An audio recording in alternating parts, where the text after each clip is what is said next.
Hare Krishna. So till the last class we have studied about the arithmetic of vectors. So in this class we'll focus where all we can apply whatever we have learned till now. ठीक है, practical application of vectors. Practical application में ऐसा नहीं कि बाहर tyre और कुछ vector लगा देंगे.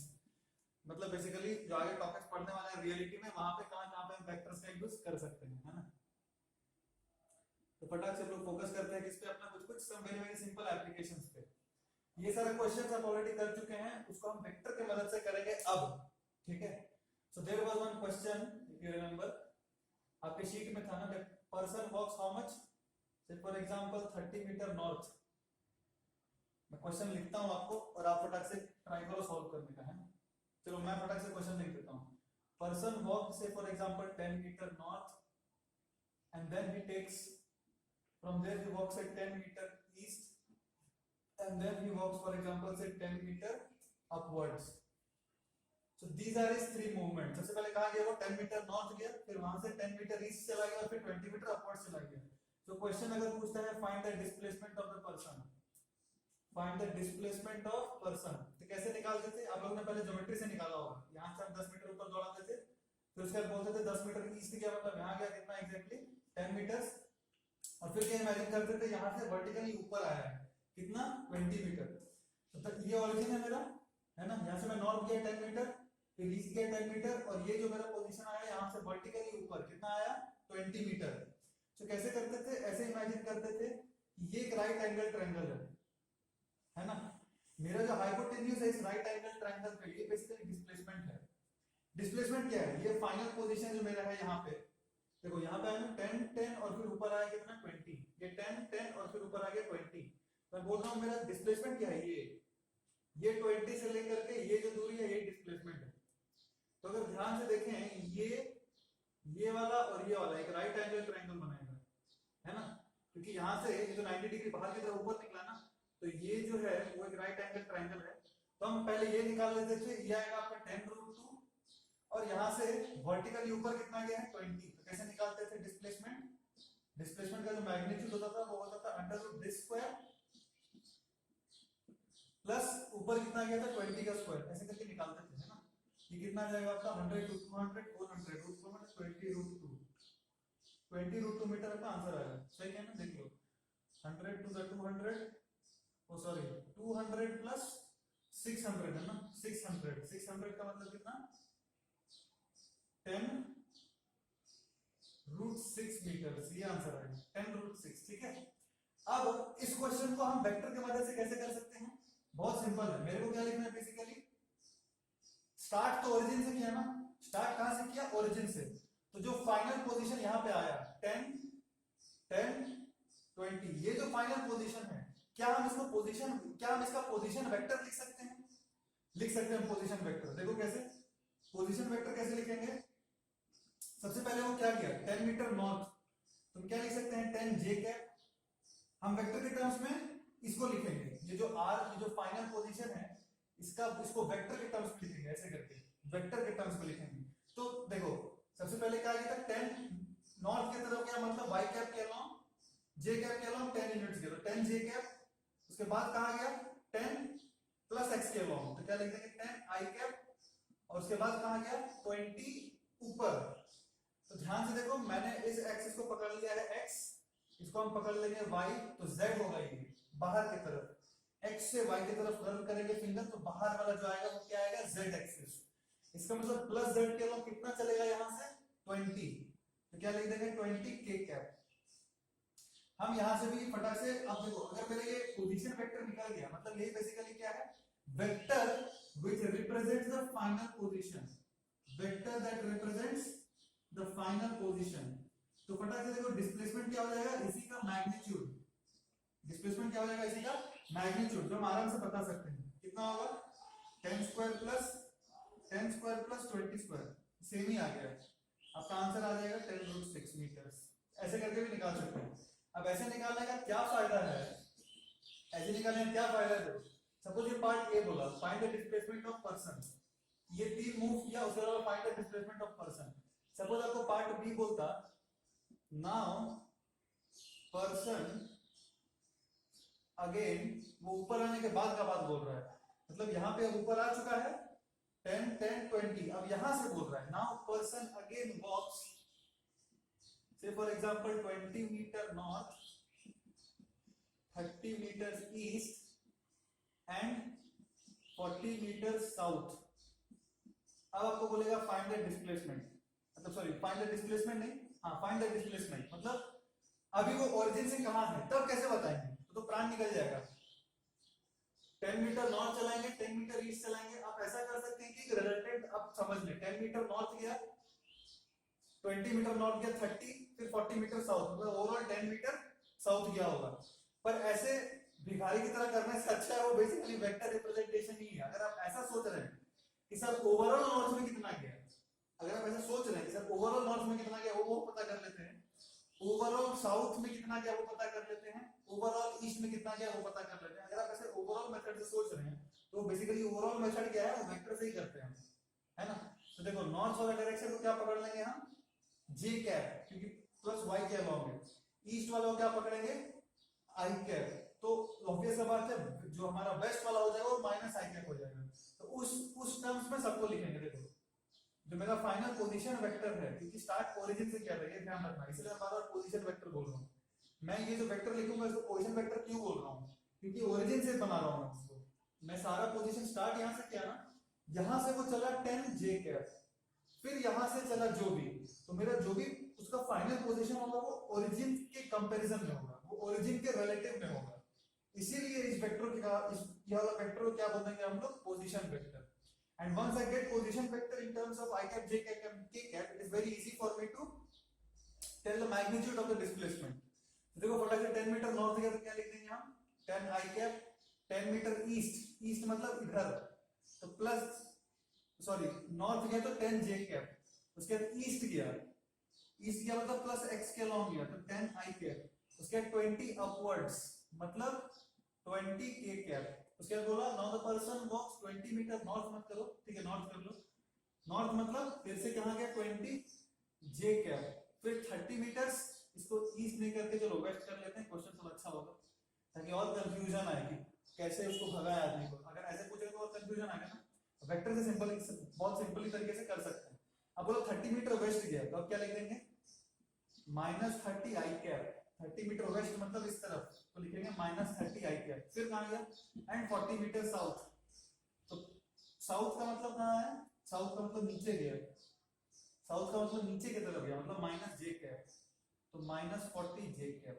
ये कितना आ गया देखो आई कैप के टर्म्स में, आई कैप कितना -10 आई कैप, जे कैप पे ध्यान दो, ये जे और जे कहां पे, यहां पे बस, और यहां भी है, टोटल 3 है, मतलब 30 -10 जे कैप, 30 -40 मतलब -10, और के एक ही है तो +20 के कैप, है ना। फटाक से देखो डिस्प्लेसमेंट मतलब इसका मैग्नीट्यूड कितना आएगा, सेम आ जाएगा 10 स्क्वायर + 10 स्क्वायर + 20 स्क्वायर, वही सेम आंसर आएगा मेरा 10√6 मीटर। तो क्वेश्चन को आपको समझना है कैसे करना है, वेक्टर से करने से हमको आराम से हो जाता है। Therefore, I have to apply some common sense. Which all are those things where I can use vector to make my life easy? That comes by practice, and that will come certainly by proper understanding of vectors. Vector अगर आपका strong पकड़ है तो कहां use करना है आपको समझ में आ जाएगा, ठीक है। तो ये एक तरह का क्वेश्चन था जहां पे कुछ भी पूछ सकता है। अच्छा अब तो आई कैप जे कैप में we are able to write simply because they are moving in either x, either y और either z. Then I can very easily write in terms of I cap, J cap, K cap. But there was one more example in your sheet where it was mentioned that person moves in what the southwest direction में था ऐसा है। एक और question था देखो उसमें क्या, ये सपोज एग्जांपल नंबर 2, एक और क्वेश्चन था उसमें क्या दिया हुआ था मैं बता रहा हूं आपको, ऐसा करके दिया था, याद होगा आपको कि वो 20 मीटर नॉर्थ गया, उसके बाद 10 मीटर ईस्ट गया एंड देन 20√2 साउथ वेस्ट, ऐसे करके 20√2 south west. I don't know ये कहां पे है, मान लो यहां ये है आपका 20√2 साउथ वेस्ट चला, ये 20 मीटर नॉर्थ 10 मीटर ईस्ट और उसके बाद क्या हुआ 20√2 साउथ वेस्ट चला। सो इस केस में डिस्प्लेसमेंट कितना होगा, सो ये उसका फाइनल पोजीशन, ये था इनिशियल पोजीशन। इनिशियल पोजीशन को हम क्या मान लेते हैं, origin. So if I am able to write the position vector in this case, आप अलग अलग करके लिख लो, यहां से नॉर्थ गया 20 मीटर तो लिख लिख सकते हैं, एक बार ट्राई करते हैं। चलो मेरे को डिस्प्लेसमेंट चाहिए ना, डिस्प्लेसमेंट चाहिए तो हम इसको ओरिजिन ट्रीट कर लेते हैं इनिशियल पोजीशन को, और इसके रेफरेंस में हम देखते हैं ये क्या आएगा पोजीशन वेक्टर। अगर if I am able to write this position vector in terms of i cap j cap k cap, I'll be easily able to find the displacement. तो ज्योमेट्रिकली तो कर ही सकते हैं, जो मैंने बताया था क्लास में। This is also one of the methods which you can use. And what is the utility? इस एग्जांपल के बाद बताऊंगा आपको कहां पे यूज कर सकते हैं इसको, तो कहां ज्योमेट्री फेल हो सकता है हमारा। ऑफ कोर्स ऐसे केस में ज्योमेट्री फेल, ऐसे केसेस में अगर सपोज आपको ऐसा बोलता ना, खैर जो भी देखते हैं, वो और कॉम्प्लिकेटेड हो जाएगा, पहले थोड़ा सिंपल करते हैं। आर वेक्टर मेरे को लिखना है टोटल, सबसे पहले देखो स्टार्ट यहां से क्या कहां गया 20 मीटर नॉर्थ, तो क्या लिख देंगे हम 20 जे कैप, उसके बाद कहां गया ईस्ट कितना 10, तो हम लिख देंगे 10 आई कैप, इस तरफ गया ना तो 20 जे कैप, वाई के अलोंग जा रहा है, यहां है तो प्लस एक्स के अलोंग आ रहा है तो 10 आई कैप। अच्छा इसको कैसे लिखेंगे रे, यहां से जो 20√2 आ रहा है at an angle of 45 degree, 45 degree क्यों बोला, साउथ वेस्ट दिया हुआ है इसलिए, तो ये वेक्टर को कैसे लिखेंगे, देखो इस वेक्टर का मैग्नीट्यूड तो मेरे को पता है 20√2 है, 20√2 क्या है उसका मैग्नीट्यूड, तो वेक्टर कैसे लिखेंगे, अगर मेरे को इस डायरेक्शन में एक यूनिट वेक्टर मिल जाए, अगर मेरे को इस डायरेक्शन में क्या मिल जाए एक यूनिट वेक्टर, तो मैं 20√2 से मल्टीप्लाई कर दूंगा, मेरे को वेक्टर मिल जाएगा, है कि नहीं। तो देखो सिंपल है, इस डायरेक्शन में एग्जैक्टली 45 डिग्री पे कोई भी एक वेक्टर बोलो, वहां से यूनिट वेक्टर निकाल देंगे, तो चूंकि यहाँ पे ये स्पेसिफिक डायरेक्शन में कोई ऐसा करके 45 डिग्री पे गया, मतलब इसका पोजीशन हम बोल सकते हैं ना, कोई भी एक रैंडम पॉइंट ले लेते हैं -1, -1, ये बोल सकते हैं कि नहीं, क्या ये -1 कोऑर्डिनेट इस लाइन पे लाई करेगा जो साउथ वेस्ट के लोग जा रहा है, हाँ, तो इसका पोजीशन वेक्टर क्या लिखेंगे, देखो -i cap -j cap, -i cap -j cap, मतलब ये एक वेक्टर है जो इसके अलोंग है, -i कैप -j कैप एक वेक्टर है जो इसके अलोंग है, बोल सकते हैं ना। तो ये यूनिट वेक्टर है कि नहीं, मान लो मैंने एक यूनिट वेक्टर लिया, ये वेक्टर को मान लेते हैं हम x, जो मैं कह रहा हूं क्या -i कैप -j कैप, क्या ये एक यूनिट वेक्टर है, क्या ये एक यूनिट वेक्टर है, नहीं यूनिट वेक्टर नहीं है, इसका मैग्नीट्यूड √2 है, इसका मैग्नीट्यूड कितना है 1 स्क्वायर + 1 स्क्वायर दैट इज √2, तो इसको यूनिट वेक्टर में चेंज करना पड़ेगा, वो कितना आ जाएगा देखो -i -j बाय उसका मैग्नीट्यूड, ये एक यूनिट वेक्टर है, ये क्या है यूनिट वेक्टर। तो अगर ये वेक्टर मेरे को लिखना है तो मेरे को unit vector I have got in this particular direction, I have got a unit vector in this direction, I simply need to multiply this particular quantity with a unit vector in that direction, which is this. So therefore if I say that vector is say for example r, so for example say y कौन सा vector है बोला, ये बड़ा वाला vector y, तो y क्या हो जाएगा अपना 20√2 multiplied by x cap, which is how much -i cap -j cap, और मैंने मल्टीप्लाई किया तो सीधे ये क्या हो जाएगा 20, क्योंकि इसका बाय √2 इसका √2 कट जाएगा, तो इतना बचेगा, ठीक है इतना बचेगा। अब इसमें मैं क्या ऐड कर दूंगा, देखो -20i cap -20j cap, -20i cap -20j cap, यहां से उठा के डाल दिया, ये वाला वेक्टर पे लिख दिया, फटाक से देखो मेरा पोजीशन वेक्टर क्या आ गया, पोजीशन वेक्टर कितना आ गया 20j कैप कट गया, क्या बचा -10i कैप। आंसर याद करो, आंसर कितना था, डिस्प्लेसमेंट 10 मीटर आया था, याद है, देखो डिस्प्लेसमेंट कितना आ रहा है -10i कैप, मतलब हमने जो भी ओरिजिन लिया था उसके जस्ट एग्जैक्टली -x के अलोंग कितना है 10 यूनिट्स, इसका मैग्नीट्यूड कितना हो जाएगा डिस्प्लेसमेंट का, डायरेक्टली हम देख के बता भी सकते हैं, हो जाएगा कितना 10 यूनिट्स, 10 यूनिट्स हो जाएगा, ठीक है। तो इस तरह करके हम कर सकते हैं, ये सिंपल एक एग्जांपल है। अब ये जो ट्रायंगल बना, मैंने आपको एक कोसाइन रूल पढ़ाया था जिसे आप निकाल सकते थे, ये 45 डिग्री है तो मैं बोला था ये 45 डिग्री हो जाएगा, चलो तो दिख भी रहा है हमको कॉमन सेंस, मतलब ये 90 डिग्री है, ये 45 है तो ये 45 हो जाएगा, तो ये 45 हो जाएगा, और ये साइड पता है मेरे को, देखो ये 10 था तो ये भी 10 है, पूरा 20 है तो ये भी 10 है, पूरा 20 है और ये 10 है, ये आइसोसेलेस ट्रायंगल हो गया तो ये 10 हो गया ना, ये 10 दिया हुआ है तो ये 10 हो गया तो ये भी 10 है, ये वाला साइड निकाल सकते हैं, क्योंकि टोटल 20√2 था, ये कितना हो जाएगा मेरा 10√2, अगर टोटल 20√2 था तो ये हो जाएगा 10√2, तो ये भी 10√2, और ये मेरे को पता है 10 है, तो हम ये वाला कोसाइन रूल से निकाल सकते थे, ये वाला कोसाइन रूल से निकाल सकते थे, है ना। पर अगर सपोज मैं आपको ये बोलता कि ये 20√2 नहीं आया, ये सिर्फ 5√2 ही चला। कितना चला वो 5√2, तो अपना ट्रायंगल तो बनता ही नहीं। अगर वो सिर्फ 5√2 चलता तो अपना तो ट्रायंगल बनता ही नहीं। तो उस केस में कैसे निकालते?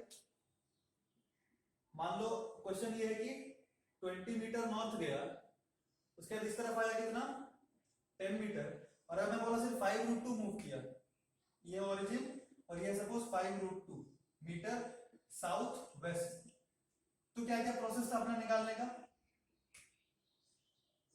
तो आप ज्योमेट्री से ट्राई कर सकते हैं निकालने का। मैंने ट्राई नहीं किया ज्योमेट्री से, you can try by geometry. और अनदर मेथड इज हम लोग वेक्टर के मदद से भी फटाक से कर सकते हैं। सो बेसिकली डिस्प्लेसमेंट पूछा है मेरे को, what is displacement, what is displacement मतलब मैग्नीट्यूड पूछा है सिर्फ आपको। तो आप ओरिजिन से स्टार्ट करेंगे। If I am able to write the position vector in terms of I, J and K, I'll very easily get the magnitude of displacement as well, है ना? So how it started? By going in north. How much? 20. तो क्या लिख दूंगा मैं? देखो 20 J cap. अब मैं डायरेक्ट कर रहा हूँ, मेरे को ये क्वेश्चन नहीं पता, I don't bother what this question is, I can directly write this. You forget this question, how you did, ये वर्ड समझ ले अच्छे से, और उसके बाद वाला क्वेश्चन पे फोकस करें, आपको समझ में आ जाएगा। I'll directly write, see 20 J cap, then how much? 10 I cap, and then 5√2 इस डायरेक्शन में। तो इस डायरेक्शन में मैं क्या इमेजिन कर सकता हूँ, और 45 डिग्री है तो ध्यान देना, क्योंकि 45 डिग्री है तो माइनस आई कैप माइनस जे कैप बोल सकता हूँ, पर वो यूनिट वेक्टर नहीं है, तो क्या बोलूंगा माइनस आई कैप माइनस जे कैप, और उसका मैग्नीट्यूड एक यूनिट वेक्टर हो गया, और यहाँ प्लस, क्योंकि प्लस लिखूंगा ना, ये वेक्टर में लिख रहा हूँ बेसिकली, दिस प्लस दिस। सो एक वेक्टर ये, दूसरा वेक्टर ये, और तीसरा वेक्टर ये, इससे प्लस और जो भी वेक्टर आएगा, तो ये वेक्टर क्या है minus I cap minus J cap by √2, ये इसका डायरेक्शन दे दिया, और मल्टीप्लाई कर देंगे इसके मैग्नीट्यूड से, मतलब 5√2, खत्म। अब फटाक से लिख सकते हैं हम कितना 20 j कैप, और ये √2 कट जाएगा, तो क्या आ जाएगा? देखो 20 j cap minus 5 j cap 15 j cap, और i के लिए क्या है 10 i cap minus 5 i cap, ये हो जाएगा अपना 5 i कैप। तो फटाक से मेरे को अगर मैग्नीट्यूड ऑफ डिस्प्लेसमेंट चाहिए तो कितना बोलेंगे? Under root 225 plus 25, that is under root 250, 5√10 metre, simple. ठीक है, आप ज्योमेट्री से भी ट्राई कर सकते हैं, घर में मैंने ट्राई नहीं किया है, आ सकता है आंसर, बट अगर आपने फिजिक्स पढ़ रखा है, वेक्टर पढ़ रखा है, तो ऐसे करके करने में फायदा है, ऐसे करके फटाक से आ जाएगा आपका। थोड़ा प्रैक्टिस में अगर वेक्टर्स में है आप, so these answers you can very quickly find with the help of vectors. ठीक है, बाकी यहाँ पे अगर 30 डिग्री दे देता, सपोज यहाँ पे 30 डिग्री दे दिया, तो भी कर सकते हैं आप। 30 डिग्री अगर दे दिया, मैं करके दिखाता हूँ एक आपको, चलो साथ में एक और करते हैं फटाक से, एक क्वेश्चन फटाक से कर लेते हैं। हालांकि इतना यूज नहीं है, पर आपको समझा रहा हूँ, वेक्टर एसेंशियल है, ठीक है, इसलिए मैं समझा दे रहा हूँ। किसी किसी मन में डाउट के साथ, अगर 30 डिग्री या 45 डिग्री है तो फटाक से माइनस आई कैप माइनस जे कैप ले लिए और यूनिट वेक्टर ले लिए। अभी सपोज वो 30 डिग्री होता तो क्या करते? तो देखो इधर कितना मूव किया, वो ऊपर की तरफ कितना मूव किया था, कितना दिया 20 मीटर। तो मान लो 20 मीटर इधर आया, इधर गया था 10 मीटर, अब बोल रहा है 30 मीटर अगर चला ऐसे करके 5√2 मान लो, ये मान लो 30 डिग्री और चला है ये 5√2, तो आप फटाक से इमेजिन करो 30 डिग्री ऐसे करके ले लो, ये कितना ले लो 30 डिग्री। ठीक है, बेसिकली आपको क्या करना है, ये वेक्टर फाइंड करना है, तब कुछ भी मैग्नीट्यूड ले सकते हैं। देखो मैं थोड़ा बड़ा बनाता हूं इसको, आपको क्लैरिटी रहेगा। देखो सपोज फॉर एग्जांपल 30 डिग्री ऐसे करके चला, ये डायरेक्शन का भी ध्यान रखना, एग्जैक्टली उठा के जस्ट कॉपी पेस्ट करना। ठीक है, ये एंगल कितना है 30 डिग्री। अब आपको पता है 30 डिग्री पे इसका कोई भी मैग्नीट्यूड चुन लो, क्योंकि यूनिट वेक्टर बोलना है ना, तो आप मैग्नीट्यूड ले लो डायरेक्टली 1, वेक्टर का मैग्नीट्यूड कितना ले लो 1, तो मेरे को यूनिट वेक्टर ही चाहिए ना इस डायरेक्शन में, तो आप डायरेक्टली मैग्नीट्यूड कितना ले लो इसका 1, तो ये वाला कंपोनेंट क्या हो जाएगा -1 cos 30, मतलब -√3/2 i कैप। बोल यस और नो, 100% क्लियर है कि नहीं? मैंने क्या किया, मेरे को इस डायरेक्शन में यूनिट वेक्टर चाहिए ना, तो मैंने डायरेक्शन बना लिया 30 डिग्री क्वेश्चन में दिया होगा, और मैंने बोला वेक्टर का मैग्नीट्यूड ही ले लो बेटा 1, मैग्नीट्यूड ही 1 ले लिया, मतलब यूनिट वेक्टर हो गया। पर प्रॉब्लम क्या है, मेरे को इसको i कैप j कैप के टर्म्स में लिखना है, तो मैंने फटाक से 1 cos 30 लिखा, और क्या लिखूंगा माइनस नीचे की तरफ है 1 sin 30, मतलब -12 j कैप, ये आ गया मेरा भाई साहब यूनिट वेक्टर, जो मेरा रिक्वायर्ड यूनिट वेक्टर है आ गया, मान लो x कैप जो भी थे, ये यूनिट वेक्टर आ गया मेरा फटाक से। अब इसको इसके मैग्नीट्यूड से मल्टीप्लाई कर दूंगा तो ये वेक्टर मिल जाएगा, तो डिस्प्लेसमेंट आ जाएगा। तो r अगर लिखेंगे क्या बोलेंगे, देखो 20 j cap plus 10 i cap plus multiply करना पड़ेगा ना। देखो जो भी थोड़ा अजीब सा आंसर आएगा मेरा 5√2 इंटू ये क्या है -√3i कैप/2 माइनस हाफ जे कैप, सही है ना। ठीक है, ये आंसर कितना आ जाएगा, थोड़ा गंदा आंसर आ रहा है। आई कैप के टर्म्स में अगर देखें तो क्या आएगा, देखो 10 माइनस 5/√2, नहीं आई कैप है ना, ये क्या आ जाएगा 5 ऐसा कर दिया 5√3/2 आई कैप, और जे कैप वाला टर्म क्या आएगा 20 जे कैप, तो ये आएगा आपका 20 माइनस 5/√2 जे कैप। अब मैग्नीट्यूड निकालना है तो this square plus this square, plan निकल जाएगा करने में, वो अलग बात है, पर निकाल सकते हैं मैथमेटिकली, ऐसे ही प्लान निकलेगा अगर आप सॉल्व करेंगे इसको, ज्यादा अगर निकालने की कोशिश करेंगे तो वहीं प्रॉब्लम आएगा। अगर यहाँ प्रॉब्लम आ रहा है तो यहाँ पे डिफिकल्टी होगा करने में, हालांकि यहाँ बात मिलेगा नहीं, ऐसा करके कुछ आएगा, मेरे को ये चाहिए। ठीक है, सब करके देख सकते हैं, काफी तरीका है करने का, पर ये एक तरीका है, आप फटाक से कर सकते हैं। देखो जैसे फॉर एग्जांपल ये क्वेश्चन फिर से बना रहा हूं मैं, देखो 20 इधर आया था ना, और यहाँ पे आया था 10, अब बोला था साउथ वेस्ट चलेगा, साउथ वेस्ट चलेगा मतलब ये एंगल 45 डिग्री, आपको इसके अलावा ये वाला वेक्टर पता करना है, तो आप क्या मान लो 45 डिग्री मैग्नीट्यूड 1, तो यूनिट वेक्टर कितना हो गया फटाक से बोलो 1 cos 45 माइनस आई कैप, मतलब -1/√2 आई कैप, और जे कैप के अलावा भी -1/√2 जे कैप। आपको अगर यूनिट वेक्टर लिखना है किसी भी डायरेक्शन में, तो आप क्या करो वेक्टर ऑफ मैग्नीट्यूड 1 बना लो ना, वेक्टर ऑफ मैग्नीट्यूड 1 बना लो उस डायरेक्शन में, और इसको कंपोनेंट वाइज तोड़ दो, तो -1 cos 45 आई कैप, ठीक है, और -1 sin 45 जे कैप, यही यूनिट वेक्टर वहां भी था, यहां भी था, पर मैंने दूसरे तरीके से समझाया था, वो तरीका फॉलो नहीं करो, अब ये वाला तरीका फॉलो करो, आपको समझ में आएगा। आपको क्या करना है, जब भी कोई यूनिट वेक्टर लिखना है, अगर आपको डायरेक्शन पता हो तो आप मैग्नीट्यूड 1 इमेजिन कर लो, उसके बाद फटाक से वेक्टर लिख दो यूनिट वेक्टर। और यूनिट वेक्टर क्यों लिख रहे हैं, क्योंकि इसके मैग्नीट्यूड से मल्टीप्लाई करेंगे ताकि हम पोजीशन वेक्टर निकाल सकें exact.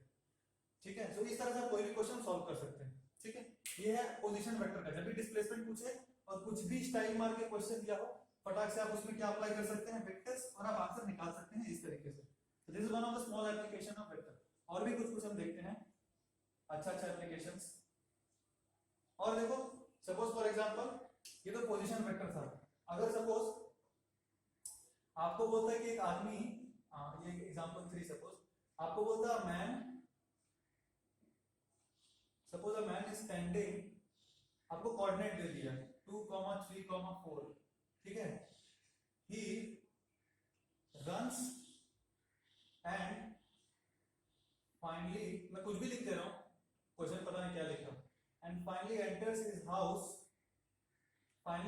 His house located at 2, 2, 6, 10, ये कोऑर्डिनेट्स दिया है आपको बोला फाइंड द डिस्प्लेसमेंट, ऐसा करके।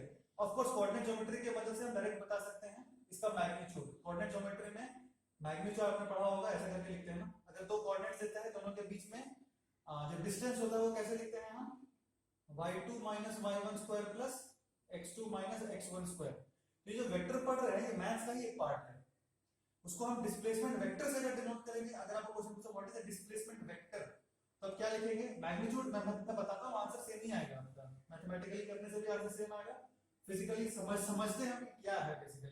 तो डिस्प्लेसमेंट ध्यान से देखो क्या आएगा, final position vector minus initial position vector को ही डिस्प्लेसमेंट कहते हैं।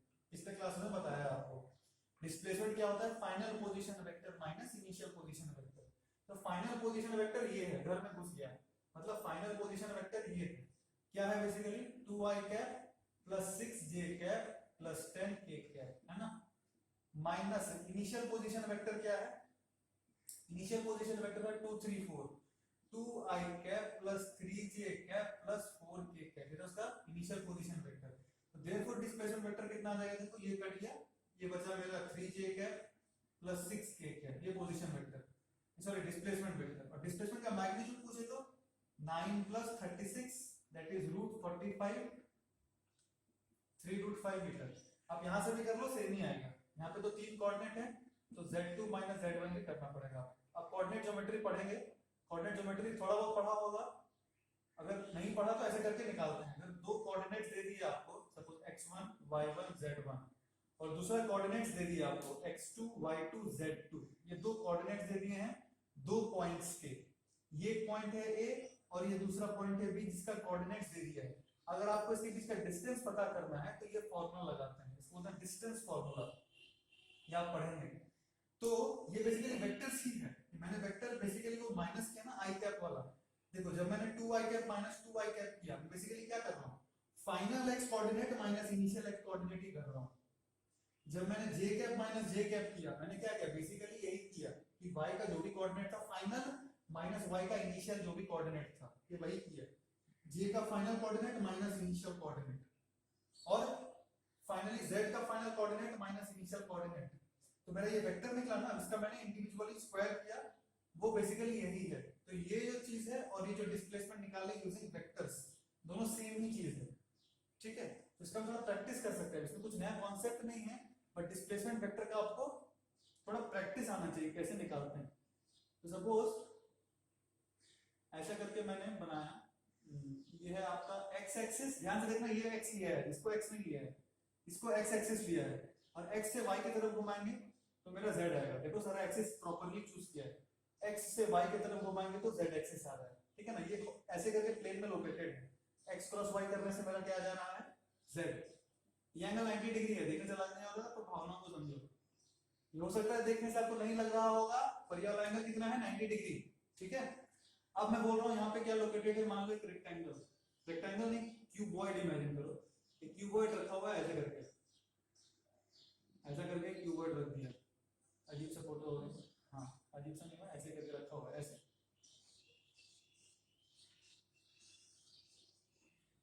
ऐसा करके मैंने क्यूबॉइड को रख दिया।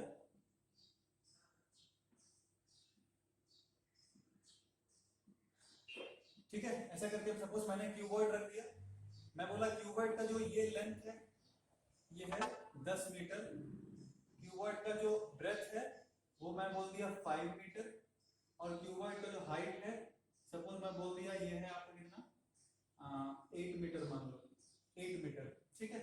अब मैं क्या करता हूँ, नाम दे दिया मैं इसको P, चलो मैं थोड़ा फोटो सिंप्लीफाई कर देता हूँ, ऐसा है आपको इमेजिन करने में आसानी होगा, ठीक है। ये मेरा एक्चुअल क्यूबॉइड है, ऐसा करके अब ये पॉइंट ले लिया मैंने P, और ये वाला पॉइंट है मान लो Q, इसको भी ले लो R और इसको ले लो S। वो मैंने 4 पॉइंट वहां नाम दे दिया, मैंने क्या बोला ये क्या है, क्यूबॉइड है, ठीक है। चलो फटाक से पोजीशन वेक्टर ऑफ P लिखो, पोजीशन वेक्टर ऑफ S लिखो, पोजीशन वेक्टर ऑफ R लिखो, पोजीशन वेक्टर ऑफ Q लिखो। पोजीशन वेक्टर लिखना है आपको, मतलब उसका क्या पोजीशन है विद रिस्पेक्ट टू ओरिजिन, तो ओरिजिन से वहां तक जाना पड़ेगा आपको, और आई कैप जे कैप के कैप जो भी आएगा वही उसका पोजीशन वेक्टर होगा।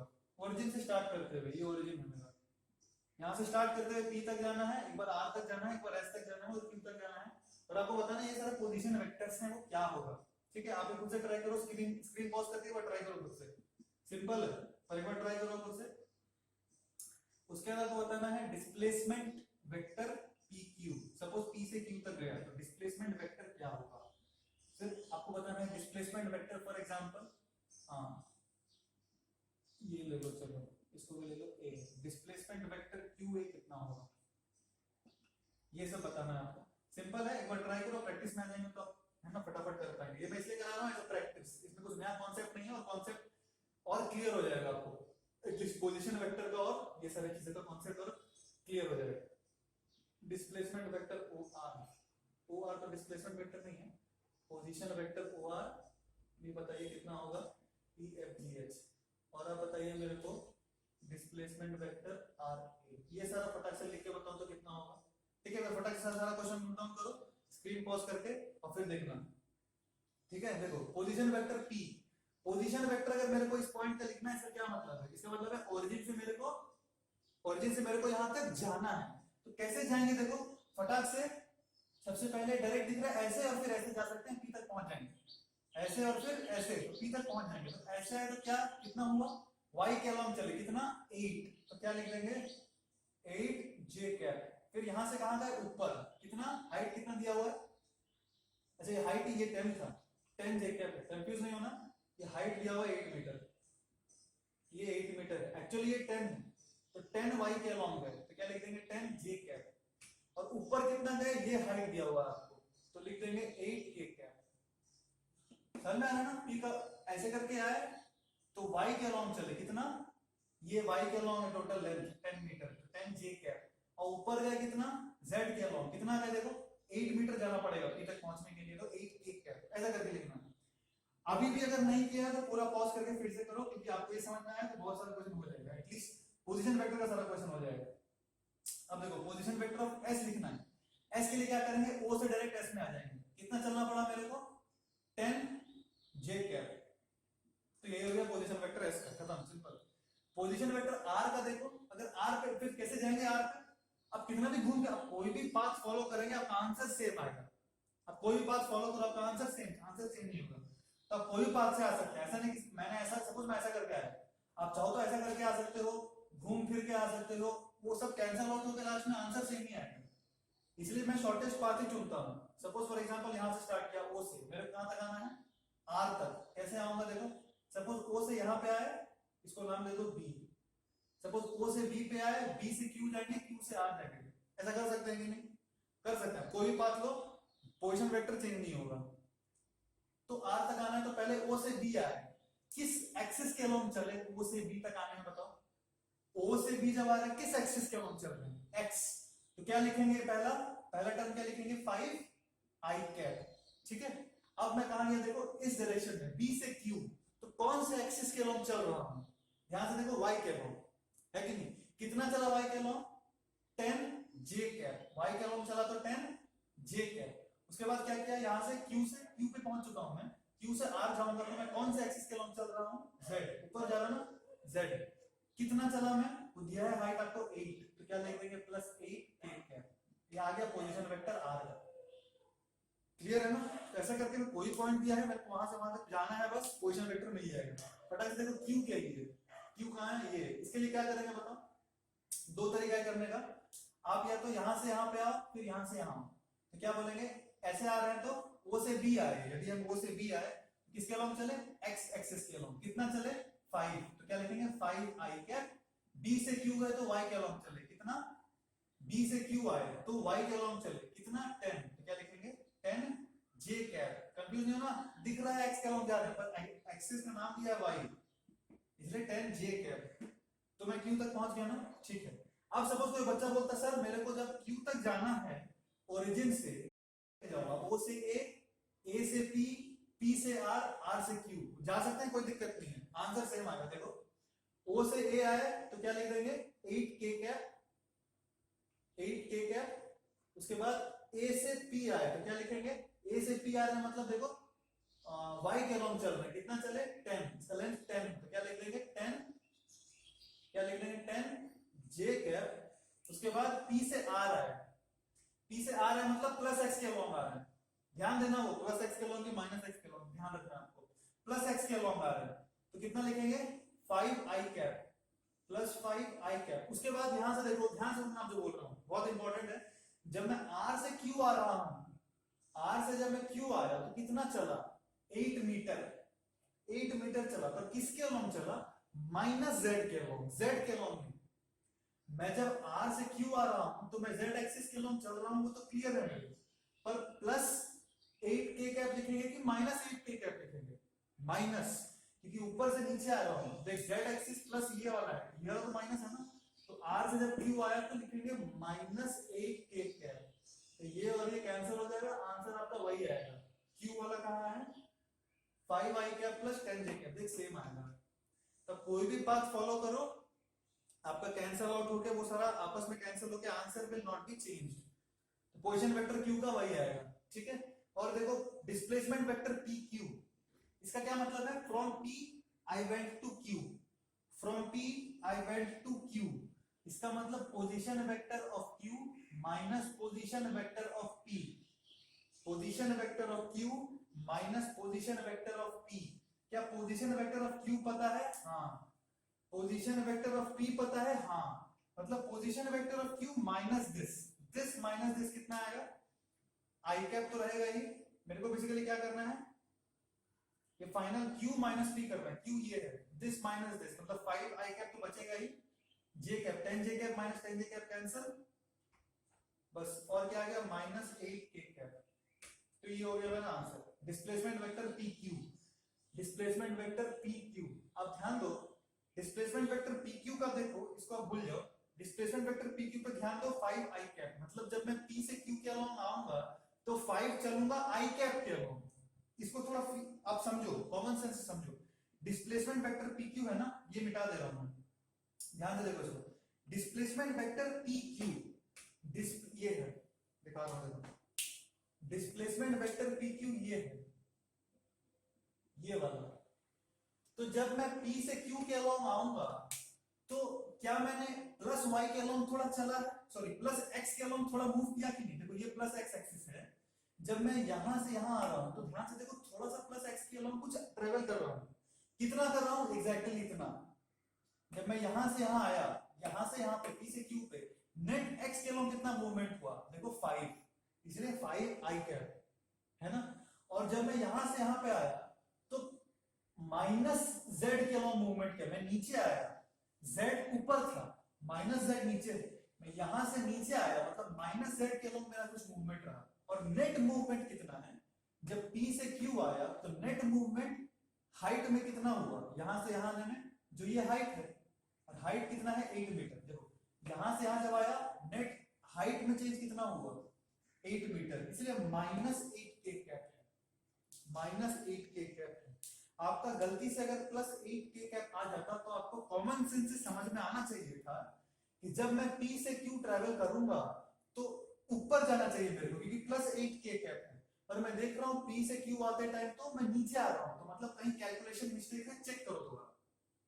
ये इस कॉमन सेंस का अंडरस्टैंडिंग है, ये कॉमन सेंस हमको समझ में आना चाहिए कि डिस्प्लेसमेंट वेक्टर अगर 5 i कैप है मतलब मैं प्लस x के अलोंग चला हूं कितना 5 यूनिट्स, प्लस 8 के कैप है मतलब मैं प्लस z के अलोंग चला हूं कितना 8 units. This is common sense understanding. ऐसे करके वेक्टर को समझना है, आपको फील करना है कि हां समझ में आ रहा है वेक्टर्स, ठीक है।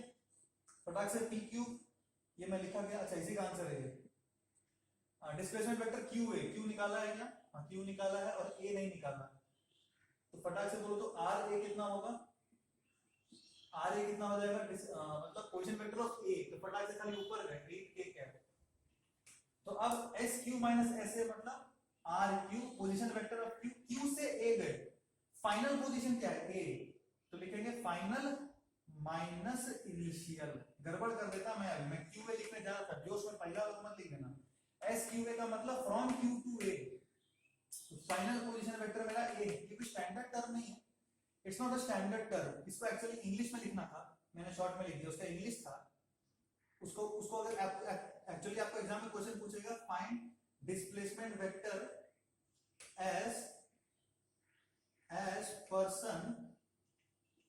as person moves from q to a, ऐसा करके आपको एग्जाम में क्वेश्चन देगा, ये चीज नहीं लिखा रहेगा, it's not a standard term sqa, इसका कोई मतलब नहीं है, ये मैंने अपने सुविधा के लिए ऐसे करके लिख लिया है, ठीक है। इसका अंडरस्टैंडिंग क्या है, ऐसे करके एग्जाम में क्वेश्चन पूछेगा और यही समझना है आपको इसके लिए कि displacement of person as he moves from q to a, इसका मतलब a फाइनल पोजीशन है, इसलिए मैंने लिखा ra minus initial that is q। अब ra कितना है फटाक से देखो निकाल दिया है 8 k कैप, और q कितना है ये, दिस माइनस दिस करेंगे तो simple 8 k cap minus 5 i cap minus 10 j cap बचेगा। इसका मतलब जब मैं q से a आ रहा हूं, q कहां है, q से a जब मैं जा रहा हूं तो ध्यान से देखो, जब मैं आप इमेजिन करो अगर मैं q से a गया तो मैं x के अलोंग पॉजिटिव चला कि नेगेटिव चला, लेकिन पीछे जा रहा है, तो आंसर i वाला नेगेटिव रहना चाहिए, नेगेटिव। अच्छा जब मैं यहां से यहां आया j कैप के अलोंग, j कैप वाला ये पॉजिटिव चला कि नेगेटिव, देखो नेगेटिव चला, उधर गया, इधर था प्लस j, y के अलोंग इधर था प्लस j, मैं उधर गया, मतलब j वाला टर्म माइनस रहना चाहिए, है माइनस 10 j। अच्छा z वाला का ध्यान दो, z वाला में प्लस गया कि माइनस गया, यहां से यहां आया तो प्लस गया, तो z वाला टर्म शुड बी पॉजिटिव, और वो है, मतलब कॉमन सेंस से जो सोचा समझा हम ठीक ही समझ रहे हैं। आंसर का मैग्नीट्यूड को तो चेक करना पड़ेगा कैलकुलेशन से, पर लॉजिकली हमको एक फील आ रहा है कि हां सही होना चाहिए। ऐसा करके कुछ ऑप्शन को ऐसे एलिमिनेट कर सकते हैं, देखिए ऑप्शंस में खैर वो बात का बात। ROR ये क्या है? पोजीशन वेक्टर ऑफ R दिया है कि पोजीशन वेक्टर ऑफ R लिख लो, R लिखा है क्या? पोजीशन वेक्टर ऑफ R लिखा लिया, तो डिस्प्लेसमेंट ऑफ OR ले लो। OR में लिखने का फायदा नहीं है, वो तो पोजीशन वेक्टर, इसको हटा ही दो क्वेश्चन, इसको चेंज कर देंगे। आप समझ गए, 10 क्वेश्चन देके फायदा नहीं, इसको हटा दे रहा हूं। कोई डिस्प्लेसमेंट ऑफ RA मतलब position vector of A minus position vector of R, है ना, मतलब displacement of person as he moves from R to A, displacement of person as he moves from R to A, final minus initial. RA कितना है रे? RA कितना है रे? 8k cap, क्या लिख देंगे? 8k cap minus position vector of R कितना है रे? R का ये लिखा है क्या? अच्छा ये बड़ा सा लिखा है, ध्यान दो, यहाँ लिख सकता हूं पर टाइम जाएगा अपना। 8k कैप माइनस दिस तो उड़ ही जाएगा, तो क्या बचेगा देखो तो 5i cap plus 10j cap, ये बचेगा 5i कैप प्लस 10 माइनस बचेगा ना, प्लस बचेगा, माइनस आ रहा था ना, माइनस बचेगा sir, minus 5i cap minus 10j cap. चलिए रहा हूं, R से A जा रहे हैं हम, R से A जा रहे हैं तो हाँ माइनस 10j कैप, हाँ सही है, और माइनस 10i कैप सही है, ठीक है। सो आई होप आपको डिस्प्लेसमेंट वेक्टर क्लियर है, पोजीशन वेक्टर क्लियर है, ठीक है। अभी देखो फटाक से एक और छोटा सा एप्लीकेशन है वो बता रहा हूं, खत्म करेंगे उनको। तो ये ढंग से देखना, ये इंपॉर्टेंट है, आपको पोजीशन वेक्टर का एक आइडिया रहना चाहिए। तो पोजीशन वेक्टर और डिस्प्लेसमेंट वेक्टर में डिफरेंस क्या है पहले क्लासेस में बताया गया, ऐसा नहीं है कि आपको नहीं आते, कोई नया वीडियो नहीं बनाना है, ये वीडियो इसलिए बना रहा हूं ताकि आपको और क्लैरिटी आए वेक्टर्स में, ठीक है। सो बेसिकली पोजीशन वेक्टर क्या है? It will start from origin और उस पॉइंट पे जाएगा जिसका पोजीशन हमको निकालना है। कैसे निकालना? We have sufficiently done problems of that on that, आराम से हम किसी कोई पाथ फॉलो करें, पोजीशन वेक्टर मेरा चेंज होने वाला नहीं है। And how do I get displacement vector? Final position vector minus initial position vector, ठीक है। और देखो कुछ एग्जांपल्स, ये कराया हुआ ऑलरेडी, फिर भी करा दे रहा हूं। मैंने बोला था मान लो ये एक सर्कल है, a body is undergoing circular motion, ये मैं नाम दे रहा हूं सबको, फटाक से देखो P Q R and S। मान लो रेडियस आपको दिया हुआ है, मान लो रेडियस मेरे को कितना 2 पाई r, मान लो रेडियस दिया है 10 मीटर और मैं आपको दे दिया time to cover one loop, ये क्या बोले वन चक्कर, time to cover one round, time to cover one round ले लो आप 5 सेकंड्स। फटाक से रेडियस कितना दिया हुआ है 10 metre, time to cover one round कितना है 5 सेकंड। ओके आपको बोला फाइंड, पहला question find average acceleration as person, ये क्वेश्चन है, चलो find average acceleration as person goes from, पहला P to Q, P to R, P to S, और एक मैं दूंगा, मैं ये दूंगा P to Z, ये मैं देता हूं special case P to X ले लो। चलो फटाक से देखो, ठीक है।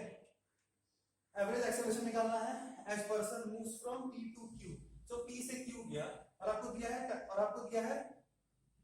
दिया है he moves with constant speed, उसका स्पीड चेंज नहीं हो रहा है, स्पीड चेंज होगा तो जो होगा कांड वो सर्कुलर मोशन में पढ़ाया जाएगा आपको। मैं आपको दिया हुआ he moves with constant speed, तो स्पीड चेंज होगा तो कुछ कांड होगा, and the explanation of that particular कांड will be discussed in circular motion. So therefore I am making sure here that the speed with which the person is going is constant. My first question is velocity of a person at P is equals to velocity of the person at Q. Velocity of the person at P equals to velocity of the person at Q. True or false? True or false? False. जब speed same है, magnitude wise same होगा, पर direction different है, therefore velocity is different. Velocity will not be same. Velocity incorporates both magnitude as well as direction. So if I ask you a straightforward question, is the velocity, the particle is moving with constant speed, दिया हुआ है, constant speed of something. And then if I ask you, say for example के तौर पर बोल रहा हूँ, constant speed of 20 metre पर सेकंड, फटाक से बोला, क्वेश्चन पूछा कोई आपको, velocity at point P equals to velocity at point Q, velocity at point P equals to velocity at point Q, आपका आंसर क्या होगा? false. मैग्नीट्यूड वाइज सेम है, velocity का magnitude at P will be equal to that at Q which is 20 meter per second, but direction wise it is different. So therefore velocity is not same. It means velocity Now if the velocity has changed, even if only in terms of direction, we'll say that velocity has changed. If the velocity has changed, it means there must be some acceleration. Therefore, find average acceleration. See, average. So this is my final velocity, and let this be initial velocity. So this is final velocity, and this is initial velocity. So how do I find acceleration? See, first case, how do I find acceleration vector? Final velocity minus initial velocity by time taken. So what is value of speed? I don't know the value of speed only. All I have been given is that it moves with a constant speed. What is that speed? Can I find out? आराम से निकाल सकते हैं. देखो आपको radius दिया है ना, और टाइम टू कवर 1 राउंड. मतलब स्पीड क्या होता है? Distance by time. कांस्टेंट है इसीलिए लगा रहा हूँ. स्पीड कांस्टेंट दिया है, बोल के डिस्टेंस बाय टाइम लगा रहा हूँ. डिस्टेंस कितना ट्रेवल किया? 2 पाई आर. आर दिया है आपको 10 मीटर, और टाइम कितना लगाया? बोला है pi second. Time to cover 1 round. तो 1 राउंड का distance by time to cover 1 round, this much. तो आपका स्पीड कितना आ गया? देखो 20 मीटर पर सेकंड. अच्छा जल्दी से वही आ गया. तो 20 मीटर पर सेकंड इसका मैग्नीट्यूड 20. इसका मैग्नीट्यूड भी कितना होगा? 20. ठीक है. अब कोई बच्चा अगर ये इक्वेशन लिखा कि acceleration to change in velocity by time taken, v को क्या पुट कर देंगे हम लोग? 20. u को क्या पुट कर देंगे? 20. टाइम कितना लगा? अगर 1 पूरा राउंड में पाई लगा तो p से q में कितना लगेगा? ये ध्यान देना. Time from p to q है. पूरा में लगा पाई, तो इसमें लगेगा पाई बाय 4. पाई बाय 4 कर दिया. उसका आंसर कितना आ गया? 0. मतलब एवरेज एक्सेलरेशन 0 टिक मार दिया. Answer minus. आपको मार्क्स कितना मिल जाएगा? -1. ऐसा क्यों होगा? क्योंकि वेलोसिटी 20 नहीं लिख सकते. ये बस स्केलर की बस मैग्नीट्यूड लिख दिया मैंने. ये क्या लिख दिया? सिर्फ मैग्नीट्यूड. ये गलत है. ऐसा नहीं लिख सकते. वेक्टर है ना, तो ये गलत अप्रोच है. This is wrong approach. Acceleration vector equals to final velocity vector minus initial velocity vector by time. तो ये क्या हो जाएगा? Final velocity vector. हम अपना भाई स्टैंडर्ड डायरेक्शन इधर x और इधर y मान लेते हैं. तो फाइनल वेलोसिटी वेक्टर को क्या लिखेंगे? देखो -20 i कैप. -20 i cap. अच्छा, माइनस इनिशियल वेलोसिटी वेक्टर क्या है?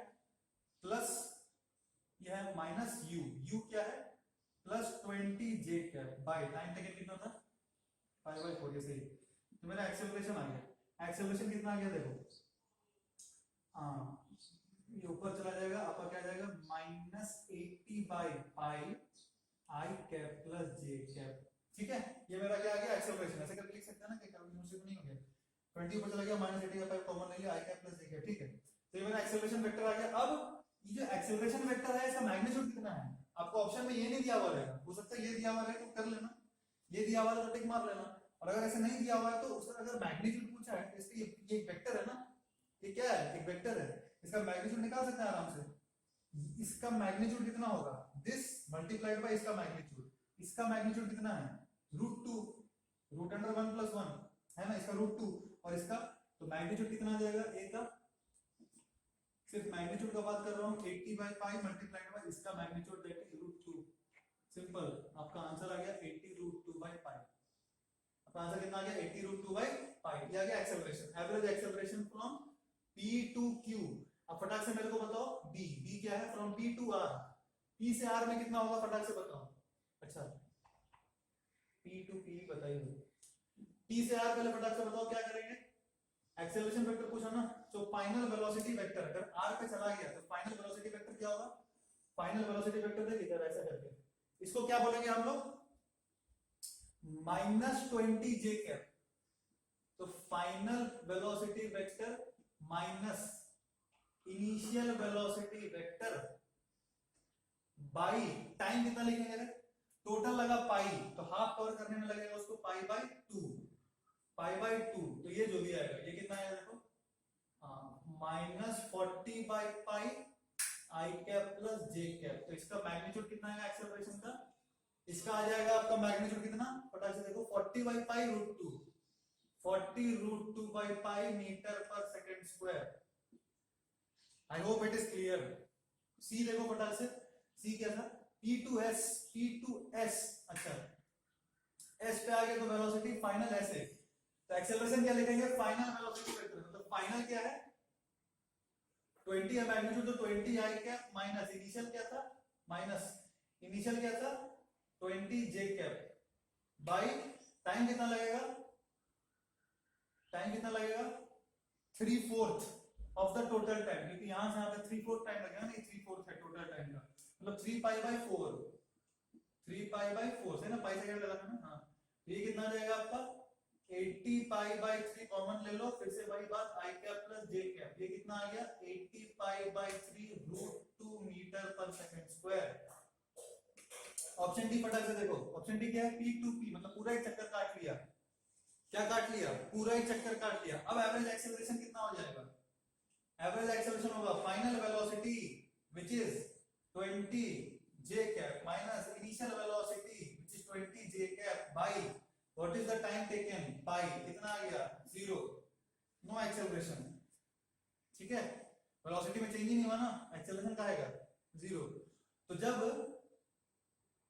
डिस्प्लेसमेंट 0 होता है तो एवरेज वेलोसिटी भी 0 होता है। आप ऐसा मत सोचना कि सर फाइनल पोजीशन से इनिशियल पोजीशन पे घूम के आ गया, फाइनल पोजीशन से इनिशियल पोजीशन पे घूम के आ गया सर, तो उसका एवरेज एक्सेलरेशन तो 0 होना चाहिए, ये गलत है, उसका एवरेज वेलोसिटी 0 होगा, दोनों बात में डिफरेंस है, इसको समझो ध्यान से, मैं जो समझा रहा हूं इंपॉर्टेंट है। आप ऐसा नहीं बोल सकते कि सर उसका वो ये वाले केस में आ गया मेरा कि एवरेज एक्सेलरेशन 0 आ गया, वो क्यों आया देखो, क्योंकि फाइनल वेलोसिटी और इनिशियल वेलोसिटी सेम है। अरे एवरेज वेलोसिटी जो होता है वो होता है displacement by time, acceleration average होता है final velocity minus initial velocity by time, ये दोनों में डिफरेंस है। ऐसा जरूरी नहीं कि डिस्प्लेसमेंट अगर 0 है तो फाइनल वेलोसिटी और इनिशियल वेलोसिटी भी 0 हो जाए, ये दोनों में कोई लिंक नहीं है। जैसे फॉर एग्जांपल एक सिंपल सा आपको केस बताता हूं, मान लो क्या लिखे हैं, ये रहा समझ आ गया है, वो एक्सेलरेशन 0 आया है, तो क्यों 0 आया है, क्यों इसीलिए 0 नहीं आया कि उसका डिस्प्लेसमेंट 0 हो गया, पी पे घूम के आके, ऐसा कोई जरूरी नहीं, ऐसा कोई जरूरी नहीं है कि वहां पे इट्स नॉट 0 बिकॉज उसका डिस्प्लेसमेंट 0 हो गया, वो इसीलिए 0 है कि इनिशियल और फाइनल वेलोसिटी सेम हो गया। जैसे मैं आपको एक केस बताता हूं, देखो मैं ऐसा केस बता रहा हूं जहां पे उसका एवरेज वेलोसिटी 0 होगा पर एक्सेलरेशन 0, ऐसा वो जरूरी नहीं है। फॉर एग्जांपल देखो, यहां से पार्टिकल को मैंने लॉन्च किया 20 मीटर पर सेकंड से, कितने से 20 मीटर पर सेकंड से, मैं आपको बोलता हूं 20 मीटर पर सेकंड से जब लॉन्च किया तो मैं आपको बोलता हूं कि 4 सेकंड के बाद, मैं आपको क्या बोल रहा हूं, after 4 seconds ball crosses same position. इसका मतलब यहां से मैंने लॉन्च किया ऐसे करके 20 मीटर पर सेकंड से, after 4 second ball crosses same position, acceleration of ball to be assumed constant, acceleration of ball to be assumed constant, A, find average velocity, or B, find average acceleration. After 4 second ball crosses same position, मतलब ये position मान लो origin, अब मैं बोल रहा हूं 4 second के बाद यहां, मतलब 2 सेकंड यहां आया होगा, 2 सेकंड यहां आया होगा, सिमेट्रिक है ना, एक्सेलरेशन कांस्टेंट है इसलिए सिमेट्रिक है। Acceleration of ball assume to be constant, क्योंकि मैंने एक्सेलरेशन को कांस्टेंट ट्रीट किया है तो मैं अज्यूम कर सकता हूं कि 4 सेकंड में यहां से यहां क्रॉस किया ना, तो क्या हुआ होगा, ऐसा करके यहां से स्टार्ट हुआ with the velocity of 20 metre पर सेकंड, यहां पे आया होगा 2 सेकंड पे 0 हुआ होगा, और फिर यहां से घूम के ऐसा करके आएगा यहां पे वापस, और यहां पे आते ही वेलोसिटी कितना हो जाएगा 20 मीटर पर सेकंड। ये हम सिमेट्री समझ सकते हैं, बताया था वो फ्री फॉल वाले वीडियोस में। तो एवरेज वेलोसिटी कितना होगा, फटाफट बोलो, एवरेज वेलोसिटी कितना, डिस्प्लेसमेंट बाय टाइम, डिस्प्लेसमेंट कितना 0, टाइम जो भी लगा 4 सेकंड का, कितना हो गया एवरेज वेलोसिटी 0, एवरेज एक्सेलरेशन कितना हो जाएगा 0, एवरेज एक्सेलरेशन कितना हो जाएगा 0, क्योंकि डिस्प्लेसमेंट तो 0 है। एवरेज एक्सेलरेशन क्या लिखेंगे, फाइनल वेलोसिटी वेक्टर, मतलब minus 20 I cap, final velocity vector minus initial velocity vector 20 I cap, initial velocity vector by time taken, ये है एवरेज एक्सेलरेशन। ये 0 नहीं है, ये क्या है माइनस, ये बेसिकली क्या देखो -5 आई कैप -5 नहीं, ये तो जुड़ जाएगा ना, -40 आई कैप बाय 4 -10 आई कैप, तो एवरेज एक्सेलरेशन कितना आ गया 10 मीटर पर सेकंड स्क्वायर, माइनस मतलब इस तरफ लग रहा है, मैग्नीट्यूड वाइज देखो तो 10 मीटर पर सेकंड स्क्वायर आएगा, ये एवरेज एक्सेलरेशन आया। तो डिस्प्लेसमेंट ऑफ पार्टिकल जीरो हो, इसका मतलब ये जरूरी नहीं है क्या कि उसका एक्सेलरेशन एवरेज भी जीरो हो, एवरेज वेलोसिटी जीरो होगा, क्योंकि वो डिस्प्लेसमेंट बाय टाइम होता है, डिस्प्लेसमेंट जीरो हो गया तो एवरेज वेलोसिटी जीरो होगा, पर डिस्प्लेसमेंट जीरो हो गया तो एवरेज एक्सेलरेशन जीरो हो, ये जरूरी नहीं है, वो तो v minus u by t होता है, वो निकालना पड़ेगा तुम्हें। खैर चाहे वो चीज क्लियर है। एक और छोटा सा चीज देखो, अगर सपोज इसी में एंगल करके दे देता आपको, देखो फटाक से,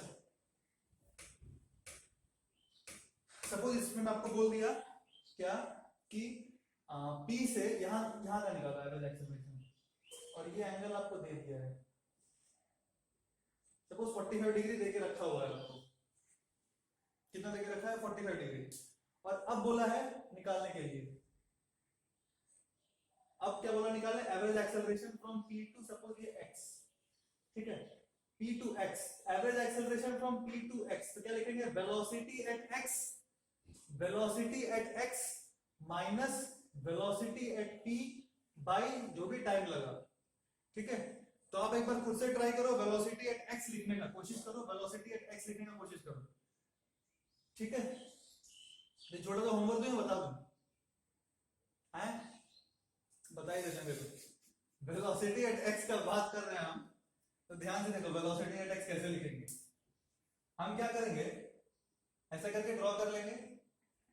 ये करने का तो वैसे दो तरीका है, देखो मेरे को चाहिए velocity of x minus velocity of p, मतलब x कैसा है मेरा फाइनल पोजीशन पे है, ऐसा करके x, अच्छा वेलोसिटी ऑफ p मतलब ये ऐसा करके है, दोनों का टेल जोड़ दिए हम, दोनों का मैग्नीट्यूड तो 20 20 ही है, दोनों का मैग्नीट्यूड कितना है 20, ये वाला क्या था, ये था p, इसको मैं बोलता हूं वेलोसिटी एट p कितना है मेरा 20, और ये है वेलोसिटी एट x, ध्यान से देखना ये भी है मेरा 20 मीटर पर सेकंड, ठीक है। अब मेरे को चाहिए क्या, vx minus vp by time of p to x, मेरे को चाहिए vx माइनस vp, तो क्या करेंगे, ये दो वेक्टर को माइनस करना है, vx माइनस vp, तो क्या करेंगे, माइनस वाले को नीचे लेके आ जाएंगे, ऐसे करके लेके आ गए।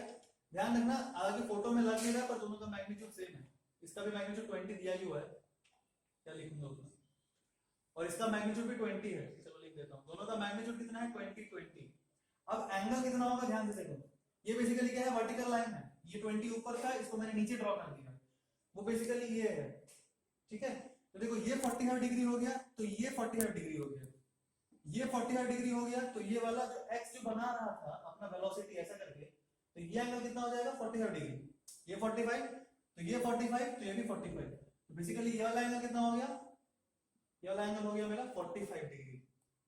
हाँ तो ये जो 45 डिग्री हो गया, अब मैं ये दो वेक्टर को ऐड जब करूंगा तो वो मेरा निकलेगा ये वेक्टर, ठीक है। और टाइम निकालना मैं बस ये माइनस करके दिखा, इसको कैसे निकालेंगे, दो वेक्टर आ गए ना, अब इसको आप ऐड करने का दो तरीका है, पैरेललोग्राम लॉ ऑफ वेक्टर से ऐड कर सकते हैं या कंपोनेंट मेथड से भी ऐड कर सकते हैं।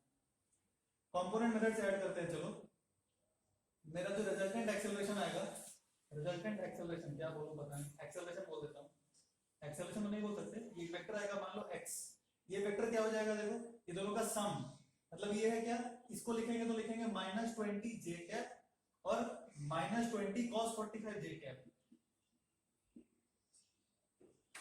इसका भी अरे दोनों को जोड़ना रहता ना, ये तो -20 j कैप है, और इसका ये वाला कंपोनेंट कितना होगा 20 cos 45 मतलब 20 1/√2 j कैप, और माइनस के लॉन्ग इसका एक और कंपोनेंट है, तो -20/√2 i कैप, ये है पूरा वेक्टर, दोनों का एडिशन ये है, मतलब क्या बोलेंगे -20/√2 i cap -20 plus 20/√2 j cap, ये है। अब इसका मैग्नीट्यूड निकालना है तो थोड़ा प्रॉब्लम होगा अपने को निकालने में, अब ऐसा भी कर सकते थे, पैरेललोग्राम लॉ से दोनों का निकालना था, तो पैरेललोग्राम लॉ से निकालेंगे तो a square plus b square plus 2ab cos theta, ऐसा भी निकाल सकते थे, दोनों ही केस में ये थोड़ा सुंदर लग रहा है, तो क्या आ जाएगा देखो 800 प्लस 800/√2, इसका रूट अंडर, ये जो भी आएगा आपका, जो भी आएगा कर लेने का। तो इस तरह से ये एक्सेलरेशन निकला, टाइम भी निकालना है आपको यहां से यहां तक का, तो ये बेसिकली क्या है 1/4 प्लस 1/8, तो टोटल टाइम निकाल सकते हैं हम उस तरह से, मैं निकाल दे रहा हूं, देखो कई लोग परेशान कैसे निकालेंगे, ये 1/8 है ना और ये 1/4 है, तो 1/4 plus 1/8 of total time, total time का 1/4 प्लस 1/8 क्या हो जाएगा रे? एलसीएम आ गया 8, 3t/8, t कितना था पाई, तो टाइम कितना लगेगा 3π/8 सेकेंड्स। और एक्सेलरेशन का मैग्नीट्यूड यहां से निकाल लेंगे, प्राण निकल जाएगा, निकालना में अलग बात है, पर एक्सेलरेशन का मैग्नीट्यूड यही आएगा, तो दिस डिवाइडेड बाय ये आंसर हो जाएगा। ठीक है, समझ में आया ना कैसे करना है? ठीक है, चलिए, हरे कृष्णा। तो आपको बेसिकली एप्लीकेशन ऑफ वेक्टर्स है, तो कल जो क्लास टेस्ट होगा उसमें इसी प्रकार का क्वेश्चन आएगा और जो पहले रिवीजन किया वैसा ही आएगा। चलिए, हरे कृष्णा।